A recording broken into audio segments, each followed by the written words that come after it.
Cümleten selamun aleyküm hanımlar, kanalıma hoş geldiniz. Bugün birlikte dikişsiz iki şiş çok güzel bir patik yapacağız.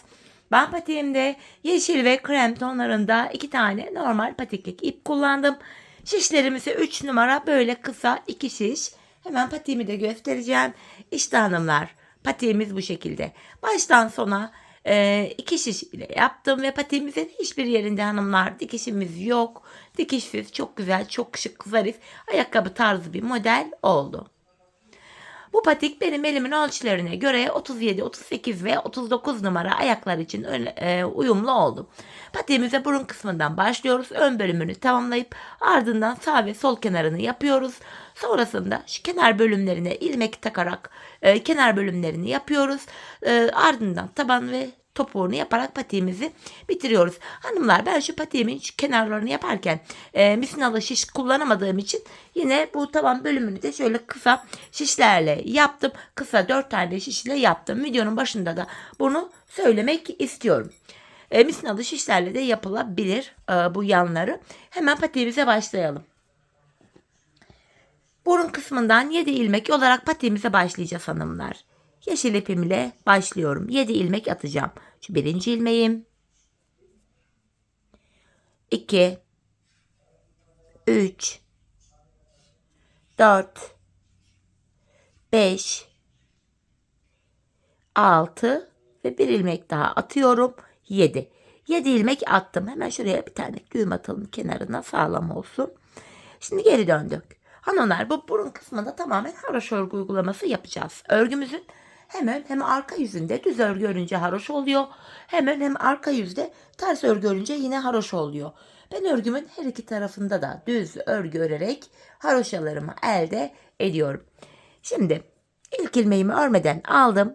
Diğer ilmeklerimi haroşa olduğu için düz olarak örüyorum. İlk sıramızda ilmeklerimizi normal haroşa olarak örüyoruz. Sonuncu ilmeğimi de ördüm. Geri dönüyorum. Geri döndüğümüzde ön yüzdeyiz. Ön yüzde olduğumuzu şöyle kabul ediyorum. Başlangıç ipimiz eğer sol taraftaysa ön yüzdeyiz demektir. Hanımlar, ön yüzde artırmalarımızda yapacağız. Artırmaları ilk 2 ilmeği ördükten sonra yapıyoruz. Bir de son 2 ilmek kalana kadar örüp öyle yapıyoruz. İlk ilmeğimi örmeden aldım. İkinci ilmeğimi örüyorum. Hemen ardından bakın ipimi şöyle parmağıma dolayarak buraya bir adet ilmek attım. İlk artırmamı yaptım. Şimdi son 2 ilmeğim kalana kadar örüyorum. Bakın son 2 ilmeğim kaldı. Hemen buraya da artırmamı yapıyorum. Kalan 2 ilmeğimi düz örüyorum. 2 ilmek artırdık. Şişimizde 9 ilmeğimiz oldu. Geri dönüyorum. Şimdi de arka yüzdeyiz hanımlar. Arka yüzde artırma işlemi yok. İlmeklerin tamamını haroş olarak öreceğiz. Artırma işlemini sadece ön yüzde yapacağız. İlk ilmeğimi örmeden aldım. Diğer ilmeklerimi bu şekilde haroşa olarak örüyorum. Tekrar geri döndük. Ön yüzdeyim hanımlar yeniden. Artırmalarımızı da devam ediyoruz. İlk ilmeğimi örmeden aldım. İkinci ilmeğimi örüyorum. Ardından hemen buraya artırmamı yaptım. Şimdi son 2 ilmeğim kalana kadar öreceğim. Bakın son 2 ilmek kaldı. Yine artırmamı yapıyorum. Kalan 2 ilmeğimi düz örüyorum. Şimdi de şişimizde 11 ilmeğimiz oldu. Ön yüzde her artırmada ilmek sayıları ikişer ikişer artıyor. Geri döndüm, arka yüzdeyim. Yine arka yüzde artırma işlemi yok.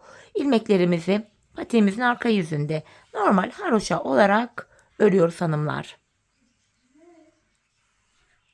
Tekrar geri döndüm. Yeniden ön yüzdeyiz. Artırmalara yine devam ediyoruz. İlk ilmeğimi örmeden aldım. İkinci ilmeğimi örüyorum. Hemen 2 ilmekten sonra artırmamı yaptım. Şimdi son 2 ilmeğim kalana kadar öreceğim.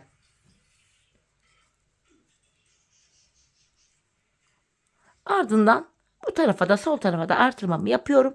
Kalan 2 ilmeğimi de normal düz olarak örüyorum. Yani haroşa olarak. Şişimizde 13 ilmeğimiz oldu. Şimdi geri döneceğiz. Arka yüzde ilmekleri haroşa olarak öreceğiz. Ön yüzde artırmalara devam edeceğiz. Ben bu patiğimde şişimde 27 ilmeğim olana kadar artırmamı yaptım. Ardından modelimi kurdum hanımlar. Şimdi hep birlikte şişimizde 27 ilmeğimiz olana kadar artırmalarımızı yapalım gelelim. Ardından birlikte modelimize başlayalım. Evet hanımlar, ben 27 ilmeğim olana kadar artırmalarımı yaptım. Arka yüzde 27 ilmeğimi haroşa olarak Ördüm, tekrar ön yüzdeyim. Şimdi modelimize başlayacağız. Modelimiz toplamda 8 sıradan oluşuyor. Hanımlar, her 8 sırada bir modelimizi tekrar kuruyoruz. Şimdi bu aşamada krem ipimi ekleyeceğim. Ön yüzdeyim. İlk ilmeğimi bu defa ip geçişi olduğu için örüyorum. Normalde sonuncu ilmeklerimi ördüğüm için ilk ilmeğimi örmeden alıyordum. Bu aşamada ip geçişi olduğu için hemen şöyle ilk 2 ilmeğimi ördükten sonra ipimin ucunu şöyle kendine bağlayacağım. Buraya düğümleyelim ki patiğimiz sökülmesin. Bu şekilde. Şimdi hanımlar, yeşil ipimiz bekleyecek, kremle devam edeceğiz.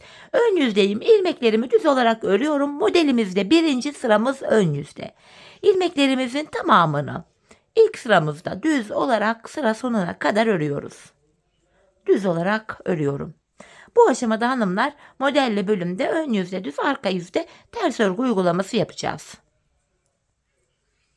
Sırasıyla ilmeklerimi düz olarak örüyorum.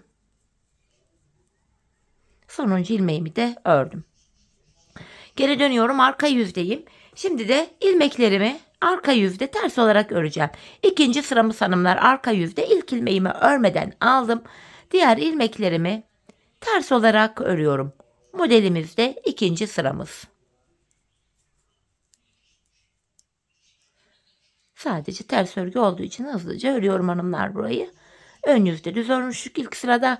Arka sırada ise arka yüzde ise ikinci sırada ilmeklerimizi ters olarak örüyorum. Sonuncu ilmeğimi de yine ters olarak ördüm. Dönüyorum, ön yüzdeyim. Modelimizde 3. sıramızdayız. Bu sıramızda yine ilmeklerimizi, bakın ilk ilmeğimi örmeden alıyorum. Sıra sonuna kadar düz olarak öreceğim. 3. sıramız.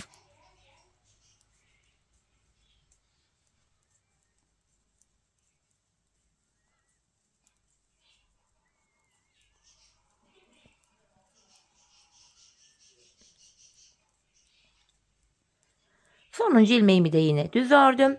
Geri dönüyorum. Şimdi de arka yüzdeyim. İlk ilmeğimi örmeden alıyorum. Diğer ilmeklerimi arka yüzde 4. sıramızda ters olarak örüyorum. İlk 4 sırada hanımlar, ilmeklerimizi ön yüzde düz, arka yüzde ters olacak şekilde örüyoruz. Hani modelin 8 sıra olması gözünüzü korkutmasın. Zaten ilk 4 sırada ilmeklerimizi ön yüzde düz, arka yüzde ters olacak şekilde ördük. İlk 4 sıra krem ipimizi kullandık hanımlar. Bakın sonuncu ilmeğimi de ters ördüm.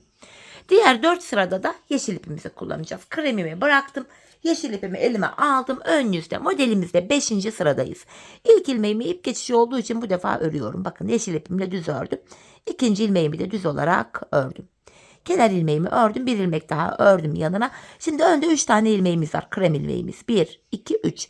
Ortanca ilmeğimin bakın 1, 2, 3, şu 4. 4 ilmek altına iniyorum. Bakın şu altta yeşil var. Bu yeşil ilmeğin içine giriyorum alttan. Yeşil ipimle uzunca bir ilmek çıkarttım. Şu öndeki 3 ilmeğimi hanımlar, bakın örmeden sağ şişime alıyorum. Bu uzun yeşil ilmeği 3 tane krem ilmeğimin üzerinden atlatıp arkada bıraktım. Yanına bir ilmek düz örüyorum. Tekrardan şimdi öndeki 3 ilmeğe aynı işlemi uygulayacağız. Ortadaki ilmeğimin 1, 2, 3, bakın 4. ilmek yeşil oluyor. Yeşil olan yere giriyorum. Alttan uzunca bir ilmek çıkarttım. Ardından bu 3 tane krem ilmeği örmeden bakın sağ şişime alıyorum. Bu uzun yeşil ilmeği 3 tane krem ilmeğin üzerinden atlatıp arkada bıraktım.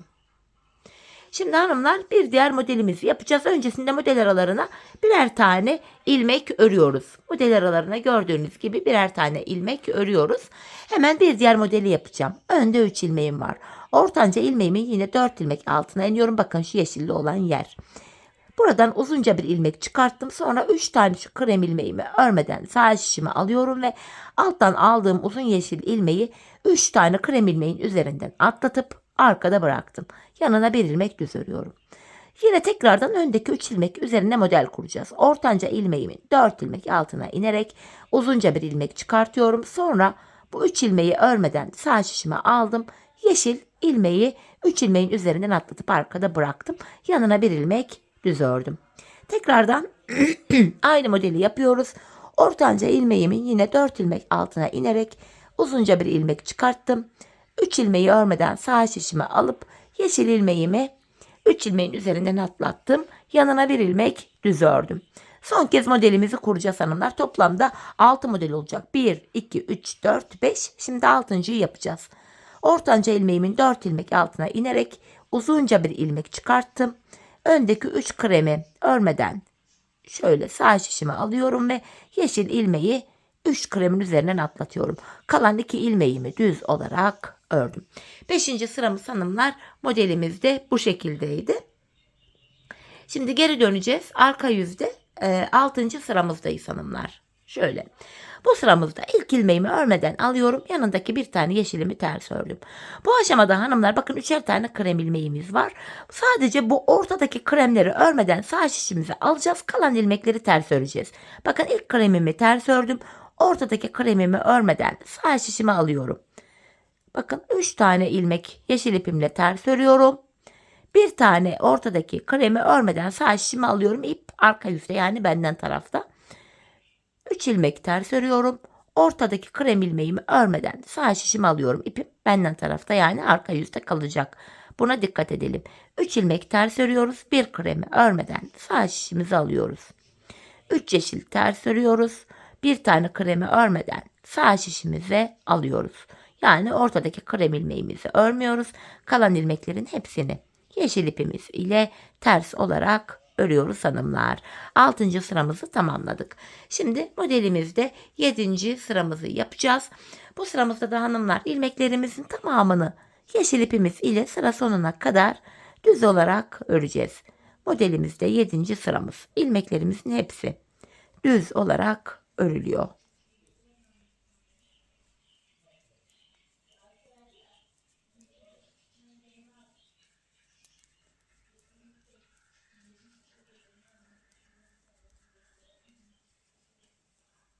Sonuncu ilmeğimi de yine düz ördüm. Geri dönüyorum. Şimdi de arka yüzdeyim. Arka yüzde de hanımlar ilmeklerimi sıra sonuna kadar ters olarak örüyorum. 8. ve sonuncu sıramız. Ön yüzde tekrar krem ipimize geçiş yapacağız. İkinci modeli başlatacağız.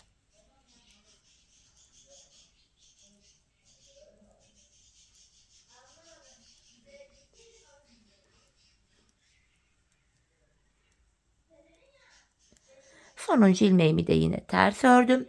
Geri dönüyorum. Ön yüzdeyim. Şimdi hanımlar bakın ilk modelimizi bitirdik. İlk modelimiz bu şekilde tamamlandı.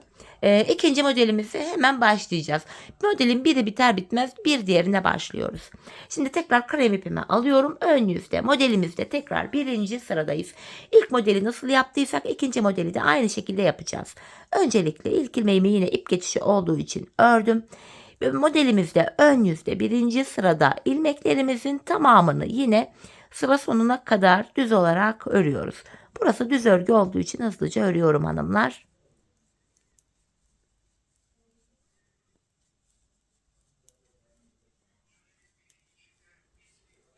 Sonuncu ilmeğimi de yine ördüm. Şimdi arka yüzdeyim. Arka yüzde de ilmeklerimi 2. sıradayız. Ters olarak öreceğim. Kenar ilmeğimi örmeden aldım. Diğer ilmeklerimi patiğimin arka yüzünde ters olarak örüyorum.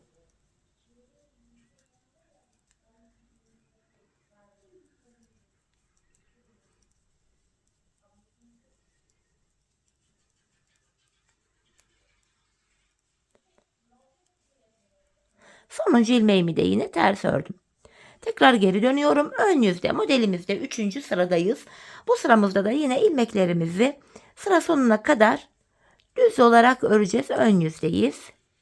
Modelimizin ilk 4 sırası ön yüzde düz, arka yüzde ters olacak şekilde örülüyordu hanımlar. Modelimizde ön yüzde 3. sırada ilmeklerimizin hepsini düz olarak örüyorum. Düz örgü olduğu için hızlıca örüyorum hanımlar. Buralarda model yok. Sonuncu ilmeğimi de ördüm. Geri dönüyorum. Şimdi de arka yüzde modelimizde 4. sıradayız. Bu sıramızda da ilmeklerimizi arka yüzde ters olarak örüyorum.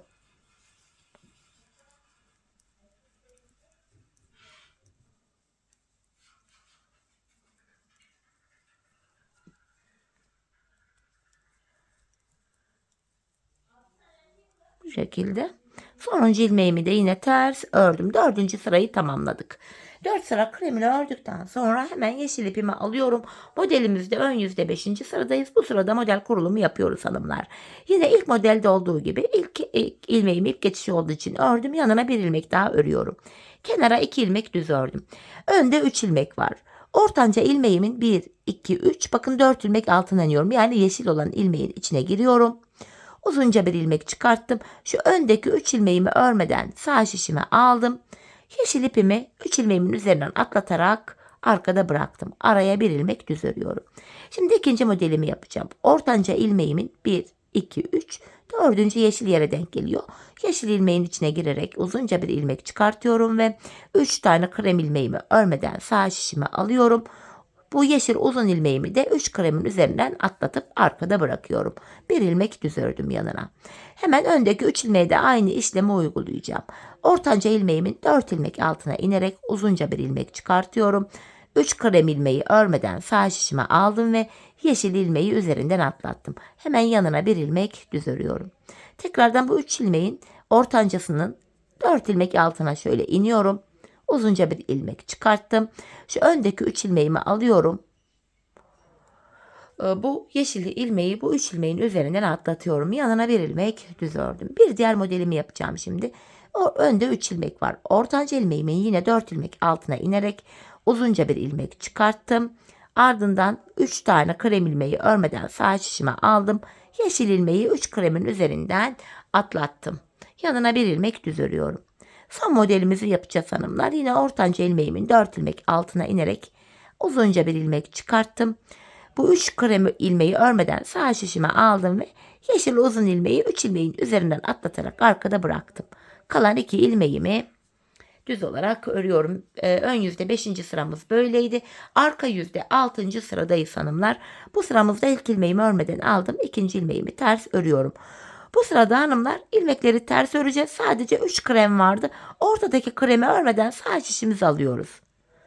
3 ilmek ters örüyoruz. Bakın şu ortadaki krem ilmeği örmeden sağ şişimizi alıyoruz. 3 ilmek ters örüyoruz. Yine yeşil ipim arka yüzde yani benden tarafta. Ortadaki ilmeği örmeden sağ şişimizi alıyoruz. Modelimizde hanımlar 6. sıramızı bu şekilde örüyoruz. 3 tane ilmeği ters örüyorum. Ortadaki kremi örmeden sağ şişime alıyorum. Bu şekilde 6. sıramızı tamamladık. Şimdi ön yüzde 7. sıradayız hanımlar. Bu sıramızda ilmeklerimizin tamamını yeşil ipimiz ile sıra sonuna kadar düz olarak öreceğiz.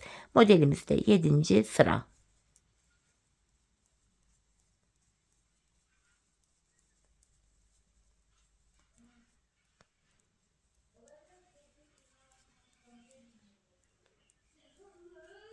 Bu şekilde zaten 8 sıradan oluşan modelimizde 7. sırada ön yüzde ilmeklerimizin hemen hepsini düz ördük.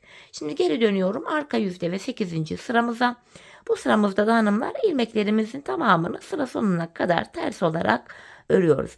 Böylece ilk 2 modelimizi baştan sona birlikte yapmış olduk.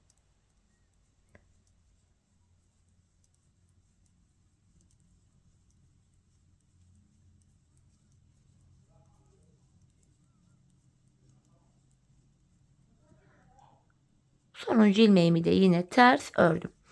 Geri döndüğümüz hanımlar bakın ilk 2 modelimizi tamamladık. Baştan sona birlikte yaptık. Ben bu patiğimin ön bölümüne toplamda 4 tane model kurdum. Bakın hanımlar şu birinci modelimiz, şu 2 zaten ilk 2 modeli birlikte yaptık. Bu 3. modelimiz, bu da 4. Şimdi hanımlar 4 tane modelimizi yapalım. 4. modelimiz bitince en son yeşil ile 4. modelimizde 8. sıramızı arka yüzde bitirelim. Öyle gelelim. Sonra birlikte bilek bölümüne başlayacağız. Evet hanımlar ben 4 tane modelimi tamamladım ve geldim bu şekilde. Şimdi krem ipimle devam edeceğim. Yeşil ipimizi şimdilik kullanmayacağız. İlmeklerimi haroşa olacak şekilde yine öreceğiz hanımlar. Haroşaya tekrar geçiş yapıyoruz. Şöyle hemen ilk 2 ilmeğimi ördükten sonra yeşil ipimin ucunu da keseceğim artık. Burada beklemesin boşu boşuna ipimiz. Hemen ipimin ucunu şuradan krem ipime bağlıyorum. Hanımlar krem ipimiz ile haroşa olacak şekilde ilmeklerimizi öreceğiz. Bakın şöyle sıra sonuna kadar düz olarak yani haroşa olarak ilmeklerimi örüyorum. Modelimiz 4 sırada biter bitmez hemen haroşalarımıza geçiyoruz hanımlar.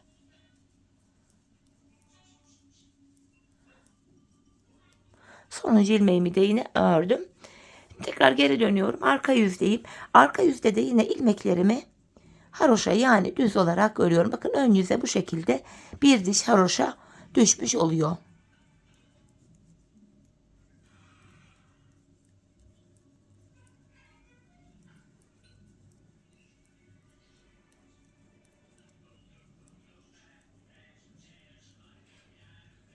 Sonuncu ilmeğimi de ördüm. Şöyle ön yüze baktığımız anda bir diş haroşamız oluştu.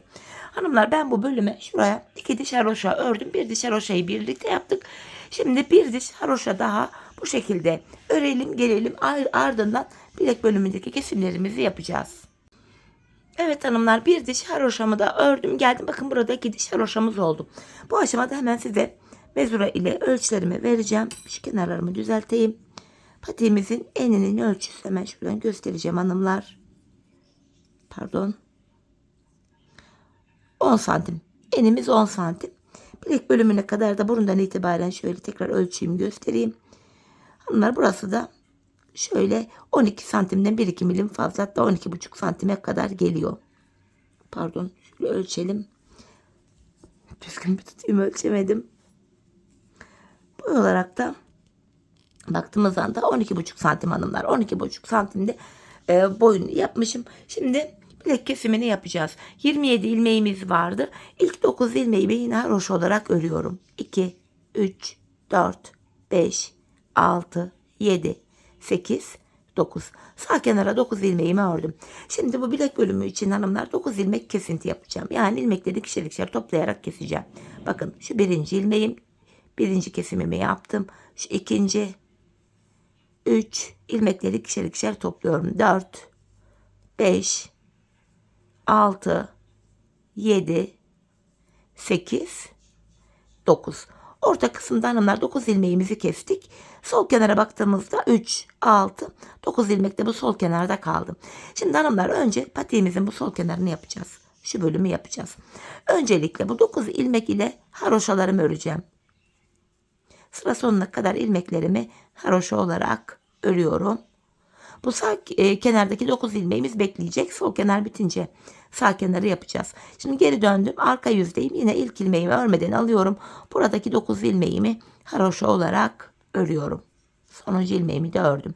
Şöyle baktığımız anda hanımlar burada bir diş haroşa ördük. Burada toplam 3 diş haroşa görünüyor ama bu ilk 2 diş haroşayı zaten model bitiminden sonra yapmıştık. Bunu saymıyoruz bakın.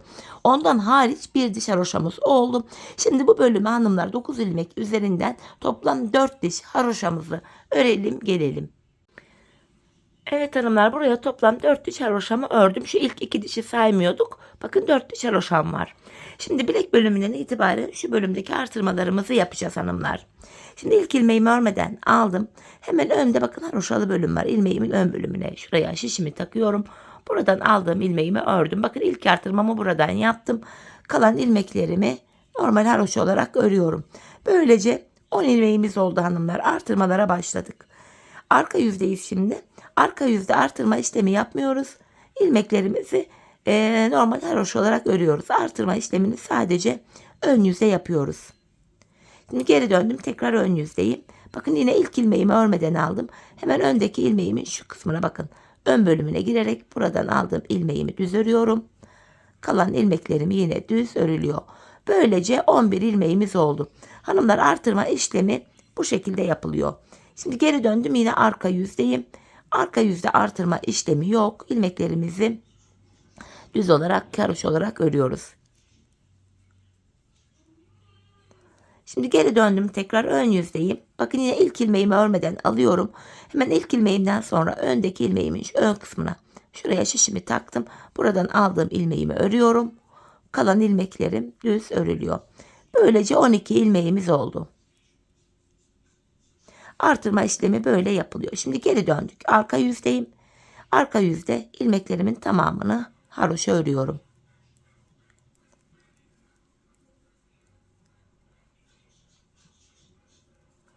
Geri döndüm, ön yüzdeyim hanımlar. Artırmalara devam edeceğim. İlk ilmeğimi örmeden aldım. Hemen öndeki ilmeğimin şu kısmına girerek buradan aldığım ilmeğimi de düz örüyorum. Devamında gelen ilmeklerim yine düz örülüyor. Şimdi de 13 ilmeğimiz oldu. 14 olana kadar devam edeceğiz hanımlar. Geri döndüm, arka yüzdeyim. Arka yüzde ilmeklerimi tekrar haroşa olarak örüyorum.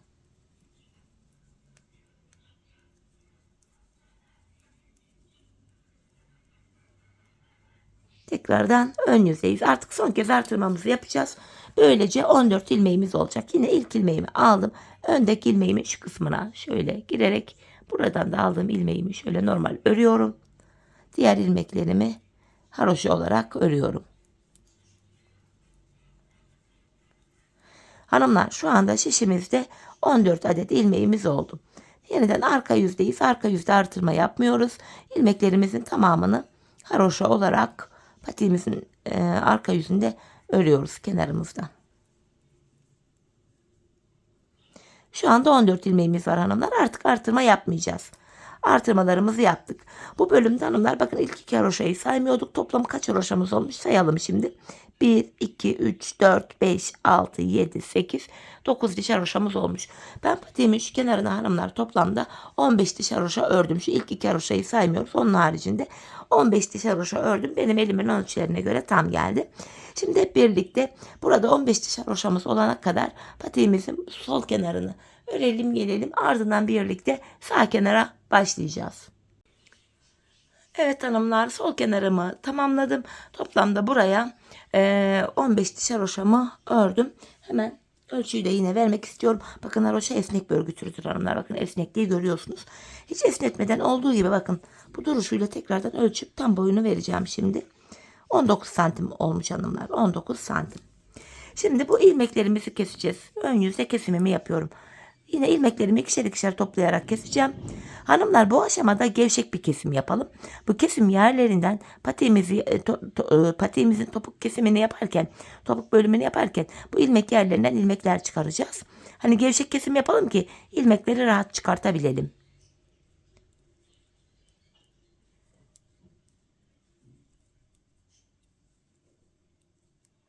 Bu şekilde gevşek gevşek ilmeklerimi ikişer ikişer toplayarak kestim. En son şuraya bir tane de zincir çekiyorum. Ucuna düğüm atılacak kadar hanımlar bir miktar şöyle ip bırakıyorum. Kesiyorum. Sol kenarı tamamladık. Şimdi sağ kenardayız.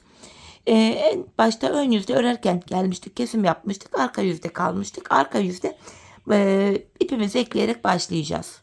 Yine haroşalara devam ediyoruz hanımlar. 9 ilmeğimiz vardı. 9 ilmek üzerinden haroşalarımıza devam ediyoruz. Şöyle ilk 2 ilmeğimi ördükten sonra krem ipimin ucunu yine kendisine bağlayacağım. 2 tane sıkı bir düğüm atıyorum. Patiğimiz sökülmesin hanımlar. Tekrardan ilmeklerimi haroşa olarak örmeye devam ediyorum. Sol kenar nasıl yapıldıysa sağ kenar da aynı şekilde yapılacak. Şöyle baktığımız anda ilk 2 diş haroşamız hanımlar zaten ön bölümde yaptığımız haroşaydı. Burada 1 diş haroşamız oldu şimdi.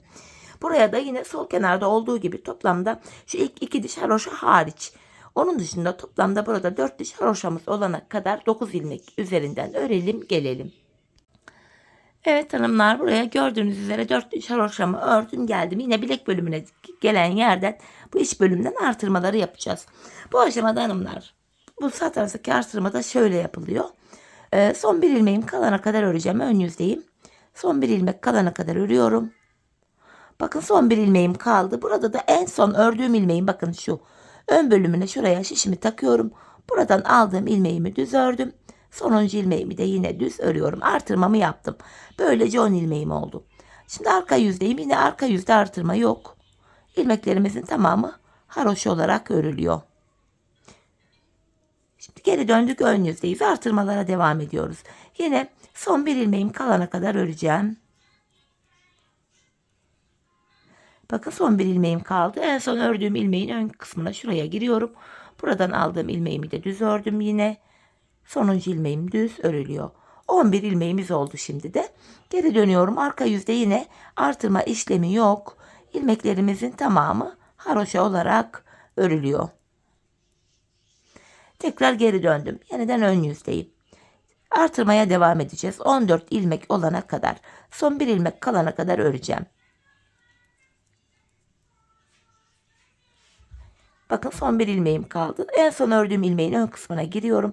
Buradan aldığım ilmeğimi düz ördüm. Sonuncu ilmeğimi de yine düz örüyorum.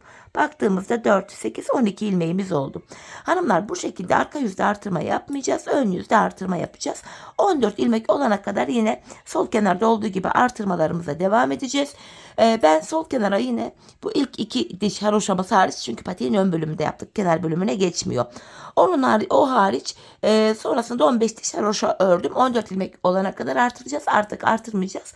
14 ilmek üzerinden haroşalarımızı devam ettireceğiz. Bu şekilde yine sol kenarda olduğu gibi sağ kenara da 14 ilmek artırdıktan sonra 15 diş haroşamızı örelim gelelim hanımlar. Evet hanımlar, patiğimin sağ kenarında ördüm geldim 15 diş haroşamı. Bu aşamada 15 diş haroşam olduktan sonra ön yüzde tekrar ilmeklerimi 14 ilmeğimi haroşa olarak ördüm. Şimdi bu sağ kenarda hanımlar arka yüzde kesim yapacağız. Çünkü kesimin sonunda ipimizin ucu bu bilek bölümünde değil de diğer kenarda kalması gerekiyor. Burada da arka yüzde kesim yapıyorum. Yine ilmeklerimi gevşek keseceğim, ikişer ikişer toplayarak. Hani diğer tarafta olduğu gibi yine buradaki ilmekleri de patiğimizin topuk bölümünü yaparken bu ilmek yerlerinden ilmekler çıkaracağız. Rahat ilmek çıkartabilmek adına gevşek kesiyoruz hanımlar. Bu şekilde. Son bir ilmeğim kaldı. Onu da yine kestim. Şimdi de şuraya 2 tane sıkı bir zincir oluşturup ipimin ucunu kesiyorum. Evet hanımlar, patiğimizin üst bölümünü böylece tamamladık. Görüntümüz bu. Şimdi patiğimizin yanlarını yapacağız. Yani şu bölümleri yapacağız. Videonun başında da dediğim gibi yan bölümlerini böyle kısa 4 tane şiş ile yapacağım.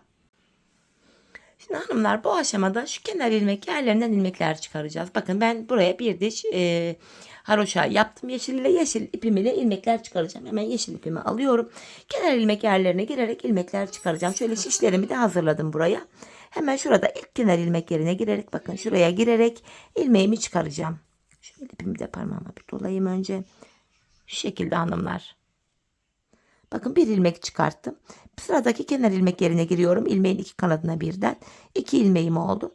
Hemen yeşil ipimin ucunu burada kendine bağlayacağım.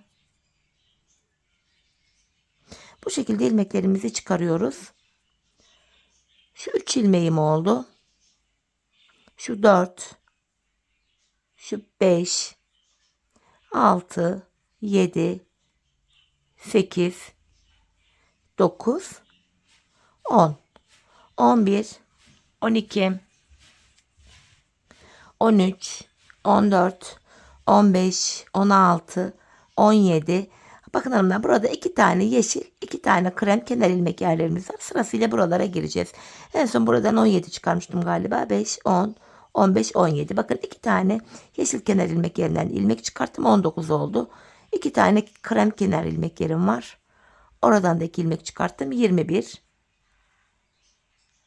2 tane buradan çıkarttım. 23, 24, 25, 26, 27, 28, 29, 30, 31, 32, 33, 34, 35, 36, 37, 38, 39, 40, 41, 42, 43. Bakın burun kısmına kadar ilmeklerimi çıkarttım. 44.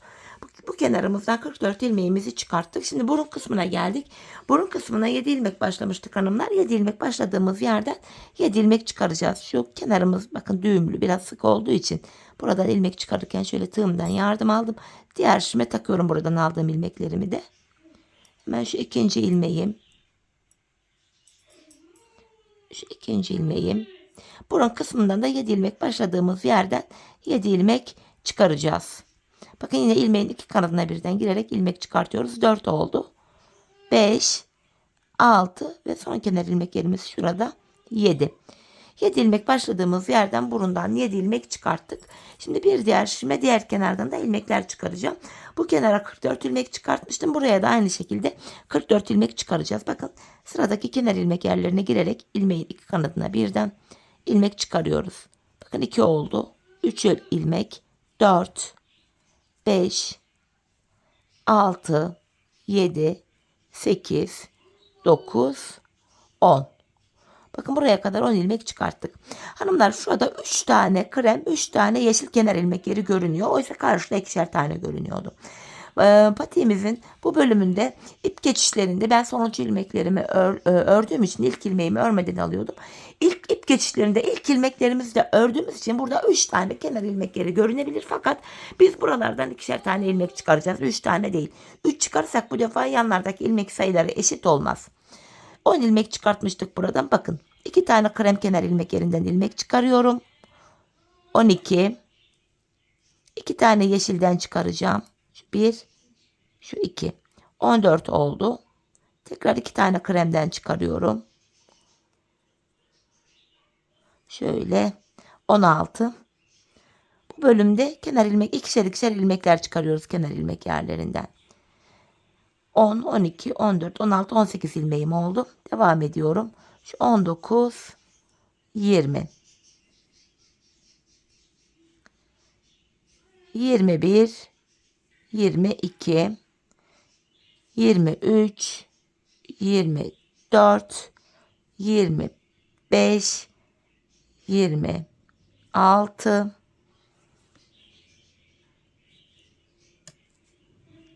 bu kenarlarına geldik. 27, 28, 29, 30. Devam ediyorum. 31, 32, 33, 34, 35, 36, 37, 38, 39, 40, 41, 42, 43 ve son kenar ilmeklerimiz bakın burada düğümlü. Şurası. Oraya da girerek bir adet ilmek çıkartıyorum. 44 ilmek çıkarttım. Bu şekilde. Çevreden 44 ilmek çıkarttık. Şimdi geri dönüyoruz hanımlar. Burada haroşa düşmesi gerekiyor. Bu aşamada ilk ilmeğimi örmeden alıyorum. İlmeklerimi düz örüyorum. Ön yüze bir diş haroşamız düşecek böylece. Bakın ilmeklerimin hepsini bu aşamada düz olarak örüyorum. Diğer uca kadar bu şekilde dolanacağız hanımlar. Bakın ön yüze bakıyoruz. Burada haroşamız göründü bile. Yeşil ipimizle bir diş haroşamızı oluşturduk bile. İlmeklerimi bu şekilde öreceğim. Diğer uca kadar böyle dolanacağım.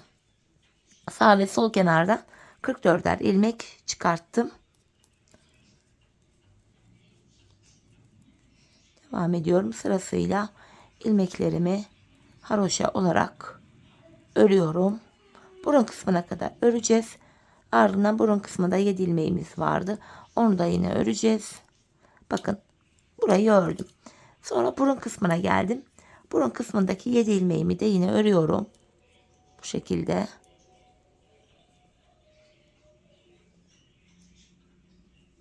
Şu 6. şu da 7. ilmeğim. Diğer kenarımıza geçtik. Yine burada da 44 ilmeğimiz vardı. Buradaki 44 ilmeğimizi de sıra sonuna kadar haroşa olarak örüyoruz. Böylece patiğimizin çevresinde yeşil ipimiz ile bir diş haroşamızı örmüş oluyoruz. Bir diş yeşil ile haroşamızı öreceğiz. Sonra krem ipimize geçeceğiz. Haroşalarımızı krem ipimiz ile örmeye devam edeceğiz hanımlar.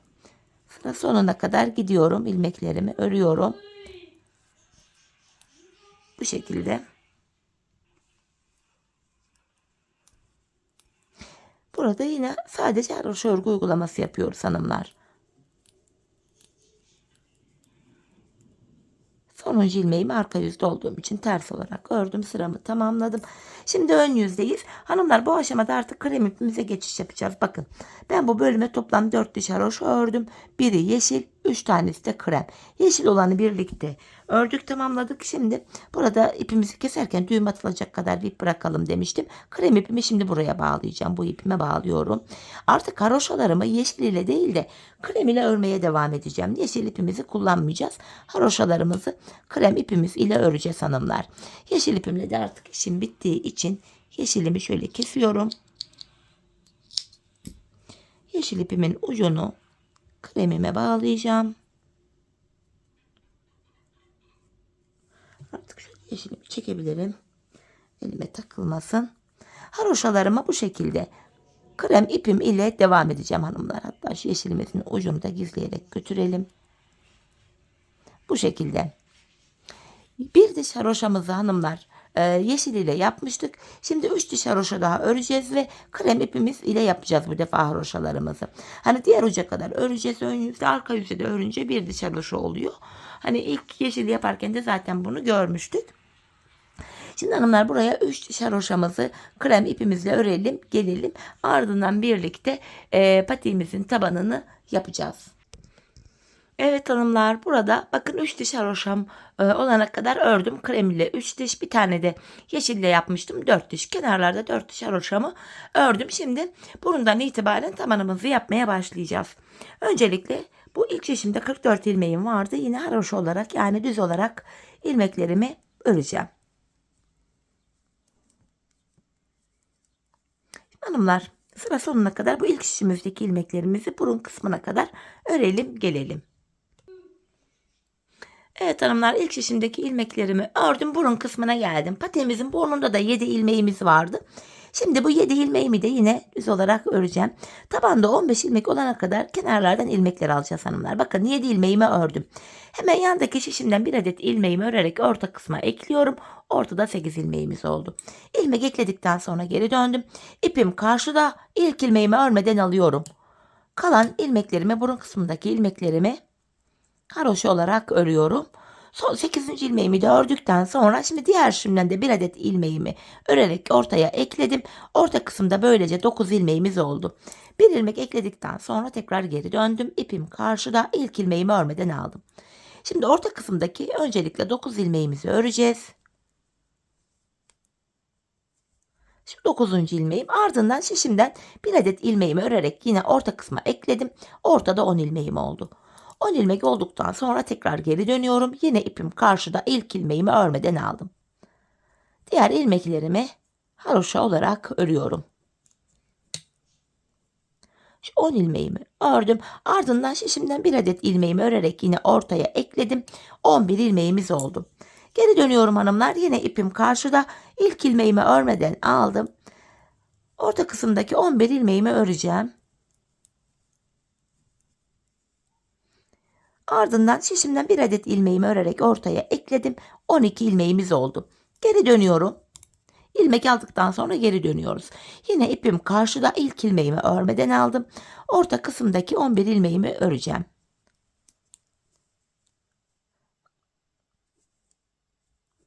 Pardon, 12 ilmek oldu. Orta kısımdaki bakın 12 ilmeğimi ördüm. 4, 8, 12.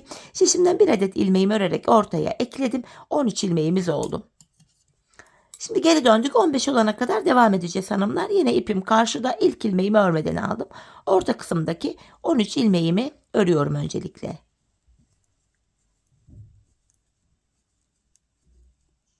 ...13 ilmeğimi ördüm. Şişimden bir ilmeği örerek ortaya ekledim. Ortada 14 ilmek oldu. Bakın burun kısmında burada oval bir görüntü oluştu. Ayak anatomisine de uygun oluyor bu şekilde. Patik burnu. Şimdi geri döndüm. Yine ipim karşıda, ilk ilmeğimi örmeden aldım. Bu orta kısımdaki 14 ilmeğimi öreceğim.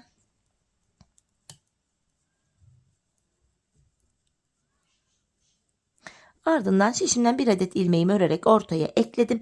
Ortada 15 ilmeğim oldu. Şimdi geri döndük hanımlar. Artık 15 ilmek üzerinden patiğimizin tabanını öreceğiz. Kesimlerimiz de başlayacak artık. Şimdi yapacağımız işlem şu. Yine ipimiz hep karşıda olacak ve ilk ilmeğimizi örmeden alacağız. Bu aşamada hanımlar ilk 14 ilmeğimi öreceğim. Yani tabanımda son bir ilmek kalana kadar öreceğim. Bakın şu 14. ilmeğim, şu da 15. Tabanımda bir ilmek kaldı. Bu 15. ilmeğimi örerken şişimden de bir ilmek alıyorum. İkisini birlikte keserek örüyorum. Kesim yaptıktan sonra geri dönüyoruz. İpim karşıda, ilk ilmeğimi örmeden aldım. Tekrardan tabanda son bir ilmek kalana kadar öreceğim.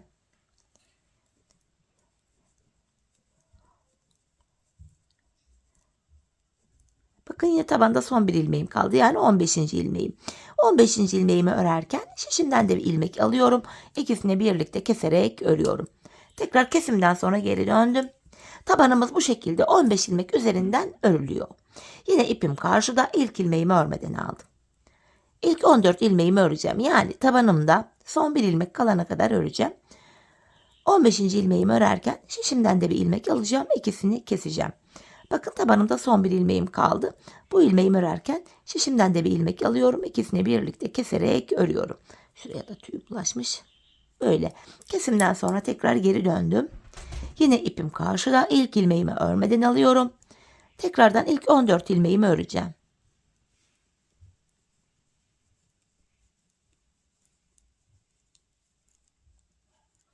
Şu 15. ilmeğimi örerken şişimden de bir ilmek alıyorum.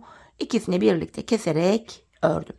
Kesimden sonra geri döneceğiz hanımlar. Aynı işleme devam edeceğiz. 15 ilmek üzerinden tabanımız bu şekilde örülecek. Biz bu işleme sağ ve sol şişimizdeki, yani buralardaki ilmeklerimiz bitene kadar devam edeceğiz. 15 ilmek üzerinden tabanımızı böyle öreceğiz.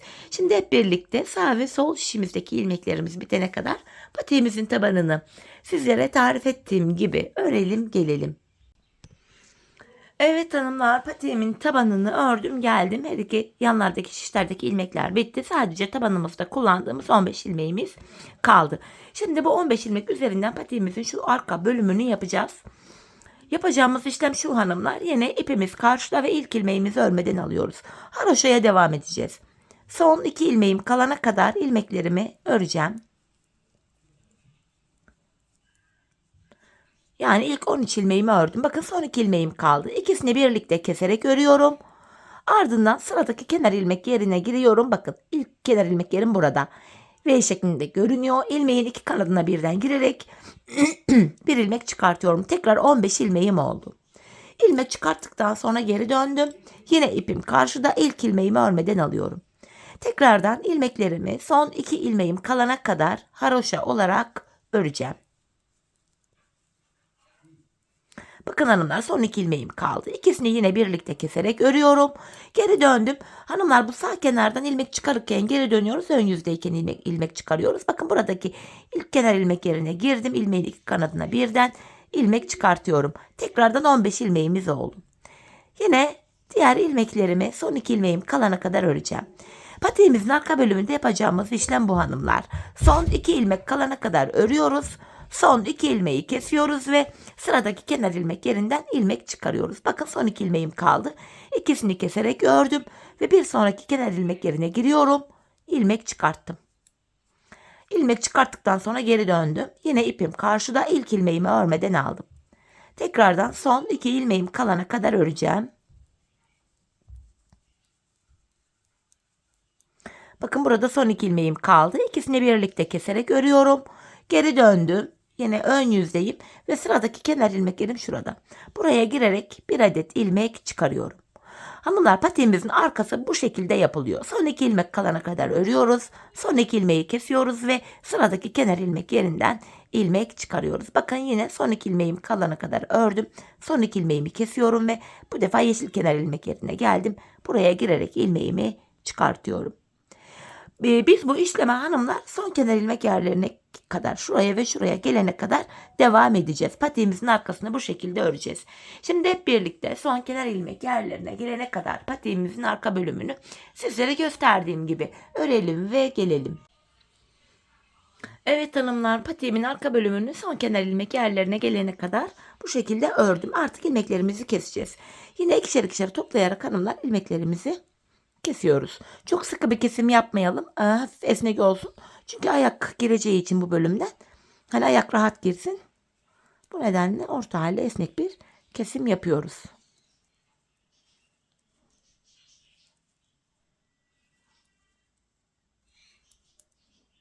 Son bir ilmeğim kaldı. Bunu da yine kestim. Bu aşamada hanımlar patiğimizin arka bölümünü bitirdik. Şimdi kenara bu şekilde kenar oyası gittim. Ben 2 sıradan oluşan bir kenar oyası bu. İlk sırasını krem ipimizle gideceğiz. Bunun için de tığ kullanacağım. Elinize yatkın herhangi bir tığ ile yapabilirsiniz. Tığ numarası çok da önemli değil.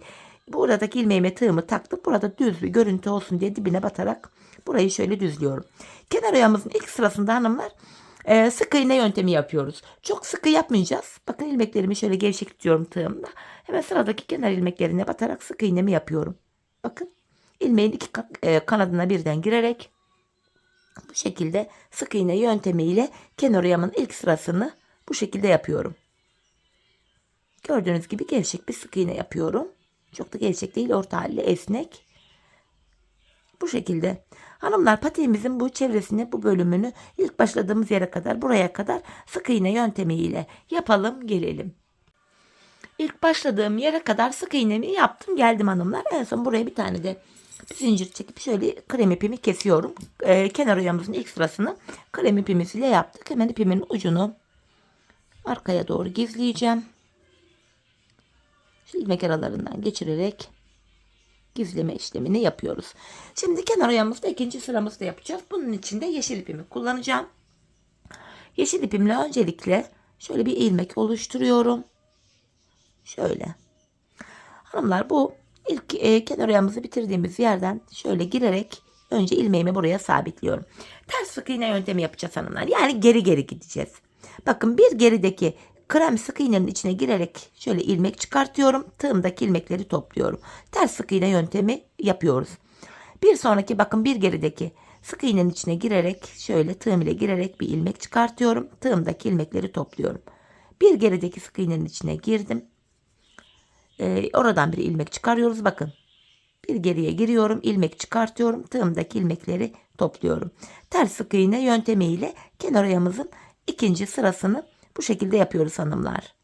Geri geri gidiyoruz. İlk sırada normal düz sık iğne yapmıştık. Şimdi ters sık iğne yöntemini uyguluyoruz. Bu şekilde. Şimdi hanımlar patiğimizin çevresini bu şekilde ilk başladığımız yere kadar yapalım gelelim. Evet hanımlar, yeşil ile de kenar oyamı tamamladım geldim. En son buraya da bir tane zincir çekip artık ipimi kesiyorum. Patiğimizi bitirdik. Hemen önce şu yeşil ipimin ucunu da arka şu ilmek aralarından geçirerek gizleyeceğim. Patiğimizin iç bölümündeki iplerimizi tamamını bu şekilde gizleme yöntemiyle gizledim hanımlar. Böyle patik içinde bu ipuçları görününce çok çirkin bir görüntü oluyor. Bakın patiğimizi bitirdik. Haroşa örgü olduğu için bakın gayet de esnek, ayağı sarıyor. Hemen bir de manken ayağıma giydireyim hanımlar. Bir de ayağımıza görelim patiğimizi. Şöyle manken ayağımda yine 37, 38, 39 numara için uyumlu. Çok güzel, şık, zarif bir model oldu. Ben çok beğendim. Umarım sizler de beğenirsiniz. Benimle birlikte patiğinizi beğenerek, severek yaparsınız. Evet. Patiğimiz hanımlar hemen şöyle düzelteyim. Evet. İşte bu şekilde. Şeklimiz, modelimiz bu. Yandan duruşu. Diğer yanını hemen göstereyim. Patiğimizin tabanı yine bu şekilde. Topuk kısmı böyle. Patiğimiz bu. Evet hanımlar, yine birlikte güzel bir modelin daha sonuna geldik. Umarım sizlere faydalı, hoş bir video olmuştur. Yeni modellerde, yeni videolarda buluşmak dileğiyle. Şimdilik hoşça kalın, sağlıcakla kalın.